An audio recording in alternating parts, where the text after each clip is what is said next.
What up everybody, Rob Miller Guy here, back at you with another video update for the channel. Going to be talking about Demonsmoke's sophomore LP, Resin Wrought. I just actually last week got the vinyl, it came in. Been listening to the album since it's been released. It's available on Bandcamp. If you go to Demonsmoke's Bandcamp, you can check it out. And there's still some copies available, so for this video I'll be talking about that primarily, and then also sharing a quick little update to my collection I got yesterday when I went to Up the Creek Records in Walnut Creek. Cool little record store I've given a shout out to before. I've gotten some purchases from there, and was there yesterday. Found an album that I've always wanted on vinyl, so I'll be talking about that. But let's begin. Demonsmoke Resin Wrought. Demonsmoke doom sludge band from Antioch, which is Bay Area, for those people not 100% familiar with California geography. The Delta part of the Bay Area, just it's east of the big cities like SF, Oakland, kind of over Mount Diablo. And this band, the first time I actually heard Demonsmoke, but let me just quickly show, I gotta show this album cover. Look at this. Talk about amazing artwork. Look at that demon. The colors, the red, the yellow, and then if you look at the back, I love the back. Look at that logo. Done by the logo actually was reworked and created by Aaron Johnson. He's the drummer in Laceration, and it's funny to think is I was seeing Aaron when he was playing in some of his early bands that he was kind of playing drums in there. God, he had to be like in high school or something. And talented drummer, and I called it. I remember for one of the shows I watched him playing, it was Nebulous was the band. I said, if he keeps it up, he's going to be one hell of a drummer. And sure enough, he's been playing Laceration, and pretty damn good artist, because this Demonsmoke logo, I'm liking it. Get some shirts printed, guys, because that's cool right there. You know, Aaron did a good job. But then look at the eyes. Look at that, like the glowing, demonic, evil eyes of corpses, and just everything about this. Whoever did the artwork, and actually I can check right now. Let me give a shout out to who did the album artwork, because look at this. Again, whoosh, who did this is perfect. You got the band photo, got the lyrics. Let's see here. We got album art by Jonathan Mentia. I'm horrible at pronunciation. I do apologize, but really good album artwork. And I gotta say that the artwork on this really impressed me right off the bat. But the music, that talk about killer doom, that southern sludge in the same vein as like I Hate God, even has a little bit of the to me, it has the also elements of like Church of Misery, right, from Japan. Great doom band. That's actually when I first saw Demonsmoke, I thought about like it reminded me of like the Church of Misery, the Sabbath worship, but something a little more aggressive, a little more venomous in that sound. And that's where I heard a lot of I Hate God, Iron Monkey, for sure. And I'll never forget the first time I saw him. Let me talk about that. I feel like every time I mention Demonsmoke to people, I tell them my first encounter was seeing them when I was up in Sonoma County, and they played at a dive bar in Petaluma called Gales. And the reason I went to that show, or I even found out about it, was when I had my college radio show, I interviewed this musician. He was a one-man band called Rotting Genitalia. Gore grind, very much like a Mortician, that style, right? The gore grind, right, with the explicit album covers, the quick songs. It's Cannibal Corpse style, but very, very brief songs, right? Very grindcore, gory sounding music. Sure enough, I interviewed him because I met him actually at an independent wrestling show that was at the Phoenix Theater in Petaluma. And after I interviewed him for my radio show, he actually came to the studio. He says, I'm playing a show. It's put on by this little outfit called Pirate Punks. They're going to be doing the show. They're putting it on at this bar called Gales in downtown Petaluma. I said, yeah, I'll come check it out. And I remember I checked the flyer out on the Facebook event page. Rotting Genitalia was there, and then you had Hookaholics, Bloodshot Dilated, these two bands from Concord, California, which I thought was fascinating. That's a long drive. And then I saw Demonsmoke from Antioch. And I said, well, let me check them out. And I listened to, I think, one track. I said, okay, got some doom metal here, man. I'm a fan of St. Vitus, Pentagram, Church of Misery, I Hate God. This sounds like something I'd definitely be interested. Rotting Genitalia, it was interesting. He was an interesting guy, interesting interview, but I definitely wanted to check out Demonsmoke, man, and I'm glad I did. I'm glad I went to that dive bar because I can tell you, Demonsmoke played an amazing set. One of the best sets I saw. This was back in like 2015 and 2014, 2015, and I saw them, and I was blown away. Just couldn't believe what I was hearing. I said, this is awesome. Here you've got a band from the Bay Area playing the style of doom metal that I love. Sludge elements as well, right? I totally was taken by surprise. And I go, okay, I talked to them. I remember after I actually saw the singer Cam, and I went up to him and said, man, you guys have a great sound. But what's also about that show is the guitarist at the time, Vinny. I remember he was in the pit because Hookaholics, Bloodshot, and Dilated members played in each band, right? Members from one band played in the other, so couldn't remember who was playing at the time. But Vinny was in the pit, and there was this guy, and he had stood out the whole night because he had on a gray golf shirt, khaki pants, or khaki shorts, excuse me, and he literally looked like he just went shopping at the Walmart with his kids, went to church, might have played 9 holes with the buddies, right? That type of guy. He looked like a normal person to me. And there's no problem with that. Not everyone should have to go to a metal show and wear chains, black shirts, and black jeans, and have piercings. People can dress however they want when they go see a metal concert. That's my feeling. I don't try to judge. It just, there are people when they have a unique look, I'll point it out, like that person's wearing a golf shirt and shorts, and it doesn't fit this dive bar punk metal image, but hey, I don't have a problem with it. Guy was getting weird though in the pit, and you could tell he'd been drinking before, or he started getting weird, let's just say. And I think Vinny had enough of this guy. And so I'll never forget, Vinny picks him up, and it looks like he's going to suplex him, but I don't think he could lift him all the way. So he has to, in midair, kind of like take the guy as he's lifting him, and then turn him, and then drop him. This place, Gales, the floor was hard, man. So this guy takes a flat back bump on the hard floor. I believe it was cement. It was not, there was no soft carpeting, okay? This wasn't a WWE ring, right, where there's give. This guy took it, and the crazy thing is, he got right up. So he must have been on something strong. Because all of a sudden, I'm thinking, oh, he's going to start a fight with Vinny, the guitarist from Demonsmoke. After they put on this great set, there's going to be an arrest, or I don't know, there's going to be a fight. Guy kind of is like shaking it off. And then all of a sudden, he runs up and he attacks the bouncer who was working at Gales. And I'm thinking, but that's not the guy that just dropped you. And so he's attacking the bouncer. The bouncer's had enough. He takes the guy, he grabs him, and he's like, you're out. So he's dragging him. There's like this whole commotion. Everyone follows the bouncer, dragging this guy, his golf shirt, taking him out. And this also stood out. I'll always remember.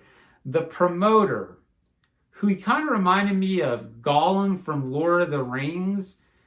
A shady little character, let's just say, with his little hat and his torn up shirt. Total punk. Crust punk, 101. This guy, oh my goodness, because all the people left, the band was still playing. I'm just kind of trying to take this all in, going, okay, so I'm still watching the band, but I'm seeing the promoter now going around and taking beers that people left because they're going out to watch the bouncer throw this guy out, right? The friggin' promoter's drinking the beers that people left, going around, taking little swigs. And I just couldn't believe what I watched. But I always will say, at the end of the night, Demonsmoke, they played a great set. I've been a fan ever since, so it's one of those, I always have fond memories. The first time I saw Demonsmoke live at a dive bar in Petaluma, and they've been killing it since. Morphine Moonshine, their debut album, talk about a tremendous release. Greg Wilkinson, he recorded, mixed it, and man, Greg did a stellar job drawn out Demonsmoke's vicious sound. I believe he added something to them too, because they did a demo that was actually really good that I got that night at the show at Gale's. It was like a 3-song demo, and I said, I can hear where this band, they're gonna make something just heavy. Greg, he was able to do that debut album. If you haven't heard Morphine Moonshine, as well as this album, Resin Wrought, go check that out too. Go listen to both albums. Go buy both albums. I'm pretty sure Morphine Moonshine was on CD. Maybe you still have some copies. Check the Bandcamp. Get yourself a copy. And hopefully, I'm surprised this hasn't sold out, but look at this vinyl too. This is amazing as well. Shout out to whoever put this together. I believe Transylvanian Recordings. And actually, the guy who runs Transylvanian Recordings, he sings on one of the songs, Blunt Force Trauma. So, and he provides his vocals, and that's a cool song actually, because it's got a little hardcore punk section at the end. It got a little fast pace. I could definitely see people stage diving and body slamming, drunk guys with golf shirts. I don't advise doing that now, of course. Nowadays with people, so quick to sue, be careful. But actually, Eternal Abyss is probably my favorite song on this album. I love the intro sound clip, talking about like some evil entity in a refrigerator, and then bam, the band just unloads with just a crushing riff. And Cam, just amazing singer. I love his delivery. Reminds me of Mike 9 from I Hate God. Just unapologetic, pure, hateful, spiteful aggression. Resin Wrought. This album is awesome. It is. This year, the albums, I'm going to say this, there haven't been a lot that have just really caught my attention and made me say, man, I got to pre-order this right away, or, whoa, this is something heavy. Like, this stands out, right? A lot of albums have been kind of, all right, they're decent releases this year, but Resin Wrought, I'm telling you, when I saw that this was available for pre-order, I listened to the first track that I listened to this, I believe, was Earth Monkey. That track, I said, okay, I'm going to pre-order this album, because and actually Inebriated Muff as well, I believe they previewed that song, and I listened to it, and I said, okay, this album is heavy, and it's going to be something that I want to buy. So check it out, everybody. Really good release from Demonsmoke. All right, and I was saying yesterday, I was at Up the Creek Records, decided to go and check what they had, and sure enough, this is Deicide's debut self-titled full-length album on vinyl, man. I actually saw this, and this was before, this is a repress. Real Gone Music is the ones that did this, and it's on a colored variant. But I know that there was a Roadrunner had available, and actually, I don't know if it was an original or not, but it was at a record store in Monterey, the Vinyl Revolution. If you check my channel, remember to like and subscribe, throw that out there, because got a lot of interview stuff that does come along, on the channel. And back when I had my radio show, I interviewed the guy that ran this record store in Monterey, and then he's moved to Pacific Grove, and he had a copy of Deicide. And I was like, oh man, but see, I didn't collect vinyl at that time. That was early 2011. And then the next time I went, he convinced me, because I was buying CDs still. But it was like the next time I was in Monterey, I went, and they had St. Vitus' album had just come out. The new St. Vitus, Lily F65. And I said, okay, I'm going to start collecting vinyl. Now, had I started earlier, I would have bought this at the time, but so that always upsets me, because this is my favorite Deicide album by far. Favorite songs are definitely on this. Lunatic of God's Creation, but Carnage in the Temple of the Damned, referencing Jim Jones. I've always enjoyed that. the Kool-Aid drinking situation there. And Dead by Dawn. If you are a fan of death metal and horror movies, Deicide had you covered, because Dead by Dawn just perfectly talks about The Evil Dead, right? One of the great horror films, low budget, inspired so many directors, creators of horror, and then Evil Dead 2 taken even further with the over-the-top blood. And then Army of Darkness, man. You gotta give credit to that, dude. That is an entertaining film. Just a lot of people, they may say, oh, it's silly, it's kind of more, it's not horror, it's more humor. It still worked. I love that film.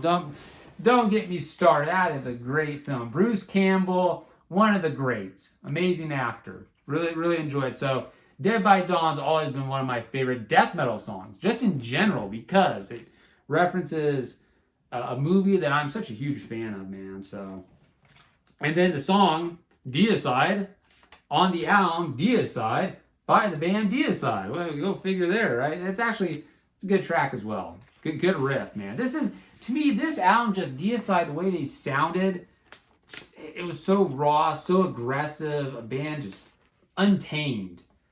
Look at that. Good variant. Gotta give credit. I mean, I would have got it if it was on black, because I do like this album. It is, like I said, my favorite Deicide. Once Upon the Cross, I believe they did for Record Store Day. They did, actually. No, I know for sure, because the guy who runs a record store in Reno, Dave, was telling me he got that in for Record Store Day. I believe he sold it. If you go up to Reno, check it out. Discology is a record store. Dave, cool owner. But that album, to me, I was like, okay, it's a Record Store Day exclusive, but I'm not going to wait in line to get it. I wish they would have done like they did with this, right? Put it out, make it available. I know, because Record Store Day exclusive, get people to go out and buy records, yada, yada, yada. But honestly, I know Legion is actually getting a repress on a colored variant, because I saw somewhere a pre-order go up, and I said, okay, so it looks like Deicide's catalog is getting some represses, getting out there, which is great, because the people that have always wanted it on vinyl, like myself, now have the opportunity to do that. So this is a perfect opportunity, and hopefully they sell them at your local record store. I'm sure you can find them online, but if you have a chance, go support. I try to go to as many as I can. I usually go to Rasputin's and Campbell. It's just the drive for me right now is, no offense, getting on the freeway with the traffic and the construction going down south sometimes. It makes it really hard, but luckily, up the creek, had this, and I'm thrilled, man. All right, everybody. If you have any questions about what I've talked about today, or if you want to throw a comment asking me something about these releases, especially this Demonsmoke, because I'm telling you, man, if you have not heard Demonsmoke and you love heavy doom metal, you're going to love this. Great album. And also, you know what? Check out my friend Matt Lasser. I've talked about him before. He has a project called Pale Cremation. He put out a solo album, and I'll share the link for my blog where I did the review. And Jungian House Dreams. If you're into progressive rock, little new wave elements, he's still got some doom metal going there as well, 70s hard rock. You want to check this out. He is just a talented individual. And because he's such a fan of like old school progressive rock from like the 70s in the vein of Rush, Yes, King Crimson, you can hear that on it, but then you got the electronic sounds at times. Reminded me of stuff from like the 80s, right? Susie and the Banshees, the Sisters of Mercy, and shocked me, right? I was like, wow, this is so dynamic, so unique. If you're into that stuff, I would recommend checking it out. It's a very creative release, right? It definitely stands out, and it's definitely something I haven't heard. Again, this year, there haven't been too many albums that really just grabbed me. There is a couple coming, though, this month or so, so I will be talking about those. You will see another video on this channel. If you like and subscribe, I'm going to say this. The new Lathe of Heaven, and then the new album that's coming from the Chameleons. Great, iconic goth post-punk band, new wave. I'm looking forward to those. But Demonsmoke right now and what Matt did, those two albums for this year, I'm telling you, really exceptional albums that stand out, right? Something about it. There's a lot of tech death albums I've reviewed, old school death, thrash, there's stuff that's come out. And there's been good releases, but I'm telling you, man, the new Demonsmoke, that's heavy. That just blew me away. And then what Matt did was like, wow. So hoping we still have some time and bands start, stepping up, and that way we can finish the year strong and I can have a good top 10 list and really think about giving those top 10 albums out, right? Because you want the competition. You want bands to put out their best effort, man. That's what it's about. Well, all right, everybody. I hope you enjoyed the video. Raw the Mill Guy, signing out. Later.